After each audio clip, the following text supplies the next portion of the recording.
혹시 40대가 되면서 갑자기 찐 뱃살 때문에 다이어트 중이신가요? 식단도 하고 운동도 하는데 살이 예전처럼 빠지지 않는다고 느껴지지 않나요? 제가 딱 그랬거든요. 40대 중반이 지나면서 어느 순간부터 제 몸이 너무 낯설어지고 보기 싫어지는 거예요. 배는 야금야금 나오고 체중계는 제 인생 최고 몸무게를 찍고 있더라고요. 그래서 정말 빡세게 다이어트 하기로 결심했습니다. 그리고는 먹는 양을 확 줄이고 새벽에 일어나 공복에 수영을 하기 시작했어요. 저녁에는 PT를 끄고 거의 매일 운동을 하기 시작했습니다. 그러면 살이 빠져야 되지 않나요? 아니 예전 같으면 이 정도면 살이 빠졌거든요. 그런데 너무 놀랍게도 살이 1도 안 빠지는 거예요. 아니 오히려 몸만 더 피곤해지더라고요. 면역력이 약해져서인지 온갖 병원을 순방하면서 다녔어요. 정말 무서웠던 건 머리가 너무 아파지기 시작하는 거예요. 뇌에 이상이 생겼나 싶었어요. 그래서 뇌 스캔까지 했다니까요. 그제서야 저는 제 몸에 대해서 진지하게 들여다보기 시작했어요. 몸에 대해서 공부하고 보니 40대 이후에 이렇게 호르몬 변화로 살이 찌는 건 단순히 미용 문제 차원이 아니더라고요. 갱년기 뱃살, 특히 이 복부 내장 지방은 염증, 인슐린 저항성, 대사증후군, 심혈관 질환 위험과도 연결되어 있었어요.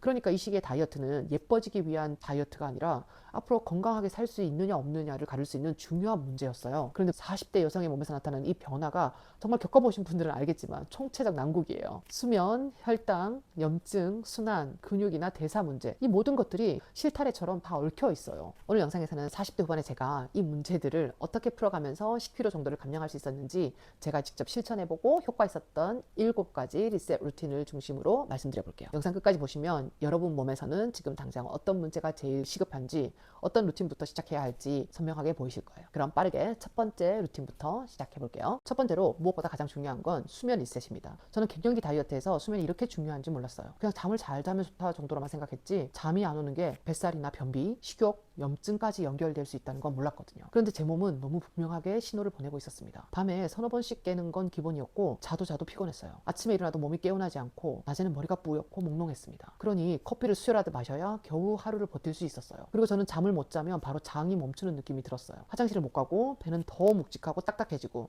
몸 전체의 대사가 멈춘 것 같았거든요. 우리 몸 입장에서 보면 잠을 못 잔다는 건 단순히 피곤한 일이 아니더라고요. 몸은 이걸 지금 안전하지 않다라는 신호로 받아들일 수 있대요. 그러면 긴장 모드로 들어가게 되고 이때 스트레스 호르몬인 코르티솔이 또 올라갑니다. 코르티솔은 몸이 위기 상황에 대응하려고 켜는 비상등 같은 거예요. 문제는 이 비상등이 계속 켜져 있으면 몸은 지방을 쉽게 꺼내놓기보단 붙잡으려고 하고 에너지를 쓰기보다 저장하려고 합니다. 반대로 잠을 잘 자야 몸이 회복 모드로 들어가요. 특히 깊은 잠에 들어가야 성장 호르몬 분비가 잘 일어나는데요. 성인에게 웬 성장 호르몬 타령이야 라고 하실 수 있지만 성장 호르몬은 단순히 키 크는 호르몬이 아니에요. 성인에게도 회복, 근육 유지, 지방 분해와 관련된 중요한 호르몬이에요. 그러니까 잠을 못 잔다는 건 밤새 체지방을 분해하고 몸을 회복할 수 있는 기회를 놓치고 있다는 것과 같아요. 그뿐 아니라 수면 부족과 생체 리듬 혼란은 식욕 호르몬, 음식 선택, 비만 위험과도 연결된다고 알려져 있어요.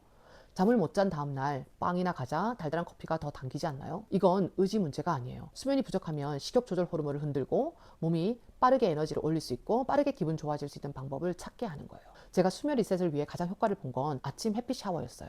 아침에 일어나서 밖에 나가서 가볍게 걷고 온몸으로 햇볕을 받는 것, 이거 별거 아닌 것 같죠? 그런데 이걸 하니까 하루 내내 활기차고 집중이 잘 될 뿐 아니라 밤에 잠이 훨씬 잘 오더라고요. 그리고 개인적으로 너무 신기하게도 화장실을 훨씬 더 잘 갈 수 있게 됐습니다. 아침 햇빛은 몸의 생체 시계를 맞추는 가장 강한 신호 중 하나예요. 아침에 빛을 받으면 몸이 지금은 아침이구나 하고 하루 리듬을 시작하고 밤에는 잠을 준비하는 멜라토닌 리듬도 더 잘 잡힐 수 있어요. 빛은 우리 몸의 24시간 리듬을 맞추는 핵심 신호로 알려져 있고 장도 이 생체 시계의 영향을 받아요. 장 운동은 하루 종일 똑같이 움직이는 게 아니라 낮과 밤의 리듬을 타기 때문에 수면 리듬이 무너지면 장 운동도 같이 흔들릴 수 있거든요. 처음부터 많이 걸을 필요도 없어요. 15분에서 20분 정도 밖에 나가서 햇볕을 쬐면서 걸으시면 돼요. 중요한 건 몸에게 이제 아침이야 다시 리듬을 시작하자라는 시도를 주는 거예요. 수면이 잡히기 시작해야 스트레스도 조금씩 내려가고 식욕도 덜 흔들리고 장도 움직이기 시작합니다. 그래서 저는 갱년기 다이어트에서 가장 먼저 봐야 할 건 칼로리가 아니라 수면이라고 생각해요. 두 번째는 스트레스 리셋입니다. 저는 예전에는 스트레스를 그냥 마음의 문제라고만 생각했어요. 내가 예민해서 그런가 보다. 조금만 더 참으면 되겠지. 이렇게요. 그런데 갱년기를 지나면서 알게 됐어요. 스트레스는 마음에서 끝나는 게 아니라 몸 전체를 긴장 모드로 바꿔놓을 수 있더라고요. 스트레스가 쌓이면 몸은 위기 상황으로 받아들입니다. 그러면 코르티솔이라는 스트레스 호르몬이 올라가요. 코르티솔은 원래 우리 몸이 위험에 대응하도록 도와주는 꼭 필요한 호르몬입니다. 문제는 이 상태가 오래 지속될 때예요. 코르티솔이 계속 높게 유지되면 몸은 에너지를 쓰기보다 저장하려고 하고 식욕 조절도 흔들립니다. 그래서 스트레스를 받으면 빵이나 떡, 과자, 달달한 커피처럼 빠르게 기분이 좋아지는 음식들을 더 찾게 되어 있어요. 그래서 저는 스트레스 리셋을 더 참는 것이 아닌 몸을 안심시키는 방향으로 보기 시작했습니다. 제가 실제로 스트레스 받을 때 가장 많이 활용하고 있는 건 355 호흡법이에요. 우리 몸 안에서 일어나는 호르몬 반응이나 심박, 혈당, 소화 기능은 마음대로 조절하기 어렵잖아요. 코르티솔 내려가라 한다고 바로 내려가는 것도 아니고요. 그런데 우리가 비교적 쉽게 조절할 수 있는 게 하나 있습니다. 그게 바로 호흡입니다. 호흡은 몸과 마음을 연결하는 스위치 같아요. 천천히 호흡하면서 내쉬는 숨을 들이마시는 숨보다 길게 가져가면 몸이 지금은 위험 상황이 아니구나 하고 받아들이기 쉬워집니다. 방법은 아주 간단해요. 코로 3초 동안 숨을 들이마시고 5초 동안 잠깐 멈춥니다. 그리고 5초 동안 천천히 내쉬세요.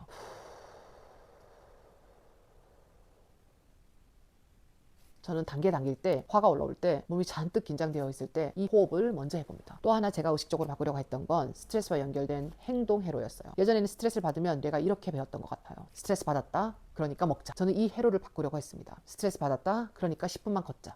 스트레스 받았다. 시원한 바람 쐬러 나가자. 처음에는 의식적으로 이렇게 이 스트레스 트리거와 이 행동을 매치시켜야 해요. 그런데 반복하다 보면 스트레스가 왔을 때 먹는 행동이 아니라 걷기나 호흡 같은 행동이 먼저 떠오르기 시작하더라고요. 스트레스를 없앨 수는 없습니다. 하지만 스트레스가 올 때마다 먹는 걸로 푸는 것 대신 내 몸을 살리는 행동과 연결지어서 뇌의 행동 회로를 만들 수는 있어요. 저는 이게 스트레스 리셋의 핵심이라고 생각합니다. 세 번째는 혈당 리셋입니다. 저는 이 부분이 정말 컸어요. 밥을 먹고 나면 그냥 조금 졸린 정도가 아니라 그냥 책상 위에서 거의 기절할 정도로 졸렸거든요. 점심을 먹고 나면 머리가 멍해지고 눈이 감기고 오후에는 집중을 전혀 못할 지경이었어요. 그러다 정신 차리려고 커피를 마시고 조금 또 지나면 달달한 게 당기고요. 그때는 그냥 내가 피곤해서 그런가 보다라고 생각했는데 몸에 대해서 공부해보니 이게 혈당 스파이크더라고요. 즉 혈당이 크게 흔들리는 몸의 신호였어요. 혈당이 급하게 상승하면 급하게 떨어지게 되어 있거든요. 그렇게 되면 몸은 에너지가 불안정하다고 느끼게 되고 밥을 먹었는데도 금방 배고프고 단계 당기게 되는 거예요. 여기서 중요한 게 인슐린입니다. 인슐린은 혈당을 낮추는 꼭 필요한 호르몬이에요. 그런데 혈당이 이렇게 자꾸 크게 출렁이면 인슐린도 자주 많이 나오게 됩니다. 그러면 몸은 지방을 꺼내 쓰기보다 남은 에너지를 저장하는 몸으로 흘러가기 쉬워요. 특히 40대 이후에 갱년기에는 이 혈당 문제가 더 중요해져요. 에스트로겐이 줄면 복부지방이 늙기 쉬워지고 인슐린 저항성도 높아지거든요. 쉽게 말하면 같은 음식을 먹어도 예전보다 혈당을 처리하는 능력이 더 떨어진다는 말이에요. 그래서 저는 갱년기 다이어트에서 얼마나 적게 먹느냐, 얼마나 칼로리를 낮춰서 먹느냐보다 먹고 나서 혈당이 얼마나 흔들리냐가 정말 중요하다고 느꼈어요. 제가 혈당 리셋을 위해 신경 쓴 건 두 가지였어요. 첫 번째는 식사 순서 바꾸기예요. 식사할 때 가능하면 채소를 먼저 먹고 그 다음에 단백질과 지방 그리고 마지막에 좋은 탄수화물을 먹으려고 했어요. 같은 음식을 먹어도 먹는 순서에 따라 식후 혈당과 인슐린 반응이 달라질 수 있기 때문이에요. 이렇게 채소나 단백질을 먼저 먹고 탄수화물을 나중에 먹는 방식이 식후 혈당 상승을 완만하게 하는데 도움을 줄 수 있다는 연구들이 많이 보고되어 있더라고요. 두 번째는 먹고 난 뒤에 바로 몸을 움직이는 거예요. 밥 먹고 바로 앉아 있거나 눕지 않고 10분이라도 짧게 걷는 거예요. 밖에 나갈 수 있으면 밖에 나가서 가볍게 산책하고 밖에 나가지 못하면 집안에서 좀 더 움직이려고 노력했어요. 설거지하면서 혹은 양치하면서 식탁 정리하면서 뒤꿈치를 들었다 놨다는 까치발 들기를 해주는 거예요. 그러면 종아리 근육을 계속해서 사용하게 되고 혈액 속에 있는 포도당을 에너지로 쓰는데 도움이 될 수 있어요. 식사 후 가볍게 걷는 것만으로도 식후 혈당 반응을 낮추는데 도움이 될 수 있다는 연구들도 있었어요. 저는 이걸 이렇게 생각했어요. 밥 먹었으니까 혈당 받아줄 근육을 깨워줘야지. 이 작은 습관이 식후 졸림을 줄이는데 저한테는 정말 도움이 됐습니다. 혈당 리셋은 결국 먹은 음식을 내 몸이 어떻게 처리하게 도와줄 것인가의 문제였습니다. 네 번째는 장과 염증 리셋입니다. 저는 갱년기를 지나면서 예전에는 괜찮았던 음식들이 어느 순간부터 몸에서 부담으로 느껴지기 시작했어요. 특히 밀가루를 먹으면 속이 더부룩하고 가스가 차고 트림이 잦아지더라고요. 많이 먹은 것도 아닌데 배가 빵빵해지고 불편해졌어요. 변비도 심해졌고요. 화장실을 며칠 못 가면 몸이 더 무겁고 염증 반응도 늘어가는 느낌이었습니다. 비염 증세가 너무 심해서 한 달 내내 외출도 못할 정도였거든요. 처음에는 저는 이게 전부 다 따로 개별적인 문제라고 생각했어요. 소화가 안 되는 건 위장 문제, 비염은 코 문제, 변비는 장 문제, 피곤한 건 체력 문제 이렇게요. 그런데 공부하다 보니 이게 다 따로 떨어진 문제가 아닐 수 있겠더라고요. 장 환경이 무너지고 염증이 올라가고 혈당이 흔들리고 수면까지 무너지면 이 모든 게 서로 영향을 주고받는 구조였던 거예요. 특히 제가 충격을 받았던 건 내가 먹는 음식에 따라 장에 사는 균의 종류가 달라질 수 있고 그 균들이 다시 내가 먹고 싶은 음식에도 영향을 줄 수 있다는 점이었어요. 우리의 장과 뇌가 서로 신호를 주고받는 장내축 연구 결과들을 보면서 제가 먹는 음식이 제 식욕의 방향까지 바꿀 수 있겠구나 싶었습니다. 그러니까 내가 계속 빵이나 과자, 라면 이런 것들을 먹으면 장 환경도 그쪽으로 점점 기울어지는 거고 결국 내 몸이 나로 하여금 더욱더 그런 음식들을 원하게 만들 수 있겠다라는 생각이 든 거예요. 그래서 저는 사람들이 인공적으로 만들어낸 음식들, 첨가물이 많이 들어간 음식들을 마음속으로 가짜 음식, 죽은 음식이라고 정의하기 시작했어요. 그 음식들이 단순히 살만 찌게 하는 게 아니라 나의 장 환경을 점점 더 해롭게 만들고 결국에는 내가 더 나쁜 음식들을 먹고 싶어 하도록 몸을 조종하는 음식처럼 느껴졌거든요. 그래서 장과 염증을 리셋하는 루틴에서 제가 잡은 원칙은 단순했어요. 장에 좋지 않은 건 최대한 넣지 말자. 그리고 장이 회복할 수 있는 좋은 건 직접 넣어주자. 그래서 제가 실제로 실천한 첫 번째는 자연 음식, 진짜 음식 위주로 먹는 거예요. 빵이나 과자, 라면, 가공식품 이런 것들은 최대한 줄이려고 했어요. 두 번째는 만들기 쉬운 발효식품은 직접 만들어 먹자였어요.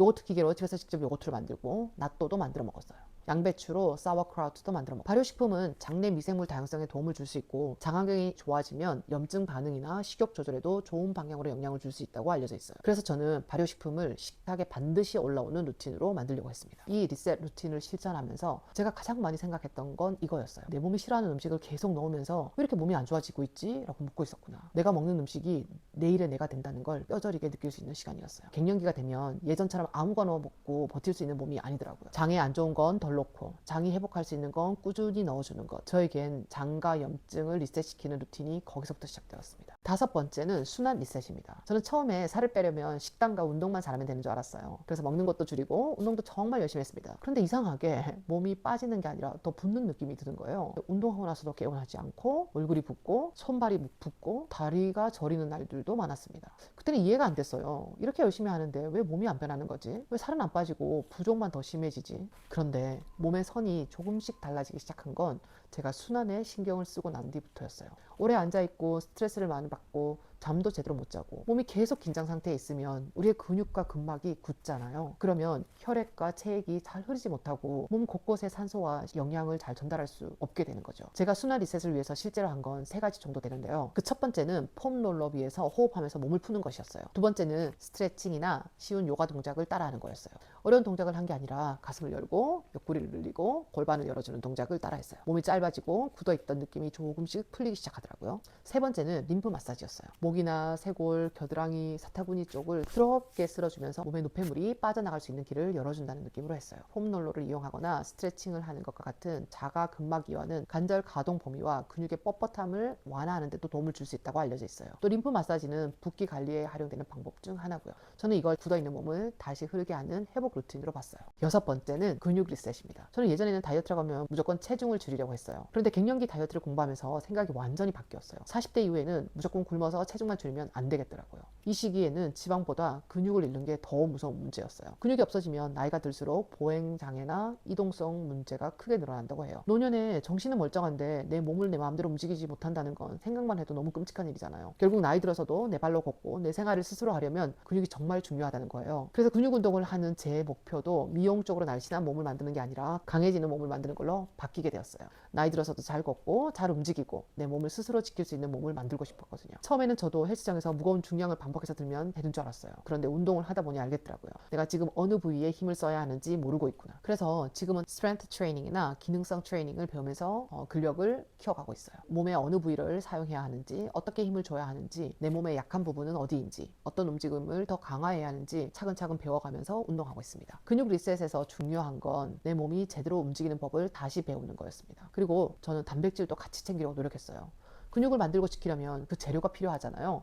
그래서 저는 식사할 때 달걀, 생선, 고기처럼 자연식 단백질을 꼭 넣으려고 하고 있어요. 저에게 근육 리셋은 앞으로 삶을 버텨나갈 수 있는 몸, 나이 들어서도 내 발로 걷고 움직일 수 있는 주체적인 몸, 그런 몸을 다시 만드는 과정이었습니다. 마지막으로 7번째는 대사 리셋입니다. 대사라는 말이 조금 어렵게 들릴 수 있는데요. 저는 이걸 내가 먹은 음식을 몸이 어떻게 쓰고 어떻게 저장하느냐의 문제로 이해했어요. 예전에는 그냥 적게 먹으면 살이 빠지는 줄 알았거든요. 그런데 갱년기를 지나면서 보니까 적게 먹는다고 무조건 빠지는 게 아니더라고요. 몸이 지금 에너지를 잘 쓰는 상태인지 아니면 계속 저장하려는 상태인지 이걸 이해하는 게 정말 중요했습니다. 저는 오랫동안 탄수화물 중심으로 먹어왔어요. 식사는 거의 밥이 중심이었고 간식은 빵과 과자, 바쁘면 커피로 때우고 스트레스 받으면 달거나 매운 걸 찾는 방식이었죠. 그러다 보니 제 몸이 지방을 연료로 쓰는 법을 잊어버린 것 같더라고요. 지방을 연료로 사용할 줄 알아야 연료가 부족하다 느끼면 체지방도 꺼내쓸 수 있는데 말이죠. 혈당이 흔들리면 몸은 계속 빠른 에너지원을 찾게 돼요. 그러면 또 탄수화물이 우리 몸에서 가장 빠르게 에너지를 줄 수 있는 에너지원이기 때문에 몸은 탄수화물과 단 음식을 더 당기게 만들어요. 그걸 먹고 나면 혈당이 빠르게 오르니 다시 졸리고 배고픈 악순환이 반복되는 거고요. 그래서 저는 대사 리셋의 방향을 이렇게 잡았어요. 몸이 탄수화물만 찾는 상태에서 벗어나서 이제는 지방도 에너지원으로 쓸 수 있는 몸으로 바꿔보자. 그래서 제가 활용한 방식은 방식이 저탄고지였습니다. 그래서 건강한 지방과 단백질의 양을 기존보다 훨씬 늘리고 탄수화물은 좋은 탄수화물만 조금씩 먹기 시작했어요. 특히 제가 많이 활용한 게 지방 프리로드입니다. 식사 전에 버터 같은 좋은 지방을 조금 먼저 넣어주는 방식이에요. 이렇게 했더니 포만감이 훨씬 오래가고 식사 후에 졸리거나 당겨 당기는 느낌이 없어지더라고요. 배부르게 먹는데 체중은 줄어드는 신기한 경험을 하기 시작했습니다.